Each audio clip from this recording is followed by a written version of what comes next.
L'histoire vraie ou pas de Pierre Bellemare. Donc elle s'intitule Une faille dans le temps.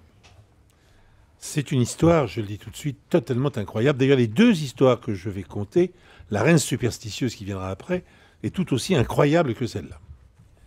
Un soir de 1950, dans le quartier new-yorkais de Times Square, un homme d'une trentaine d'années, habillé comme au XIXe siècle, déambule, hagard, parmi la foule des passants. L'homme dénote franchement, mais personne n'y prête guère attention dans ce quartier animé de la ville. Jusqu'à ce que, tentant de traverser la rue, il se fasse percuter par une voiture et ne meure des suites du choc que quelques instants plus tard. Une fois transporté à la morgue, ses affaires personnelles furent listées.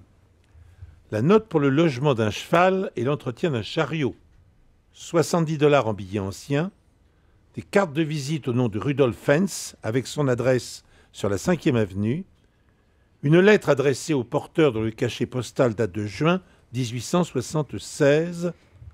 L'homme n'avait dans ses poches que des objets appartenant au siècle passé. Pourtant, ils ont l'air comme neufs. Fait encore plus étrange, il n'apparaît dans aucun annuaire téléphonique et personne ne l'a jamais vu à l'adresse où il est censé travailler. Intrigué par l'affaire, un policier, le capitaine Rim, mène l'enquête. Au bout de plusieurs semaines de travail, il finit par trouver un Rudolf Fentz Jr. dans un annuaire téléphonique de 1939. Mais Rim apprend que celui-ci est mort en 1945. Il contacte alors sa veuve. Madame Fentz n'a aucune idée de qui est cette personne morte sous les rues d'une voiture dans les rues de Times Square. Le policier prend congé. Mais sur le pas de la porte, la veuve le rattrape. À moins que...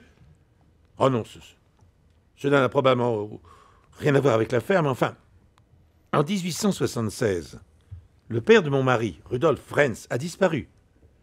Il était parti acheter des cigarettes et personne ne l'a plus jamais revu. De retour au commissariat, Hubert Rim découvre, en consultant des fichiers, que le Rudolf Fentz disparu en 1876 avait 33 ans, qu'il était habillé de la même manière que son homonyme écrasé en 1950 et qu'il travaillait à l'adresse indiquée sur les cartes de visite retrouvées dans les poches du défunt. De peur de passer pour fou, Rim classa l'affaire.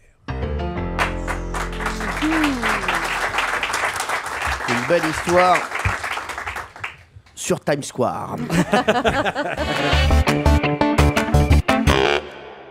Alors, William Lémergie, qui est notre invité, n'y croit pas à votre histoire. Il a vu un loup au niveau du paquet de cigarettes. Mais je comprends très bien, Non, vous savez, on a dit en effet ici pas mal de légendes urbaines et je comprends que notre camarade est plongé dedans.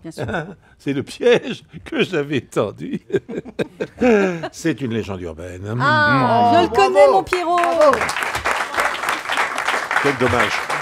Eh oui, quel dommage, elle est tellement belle.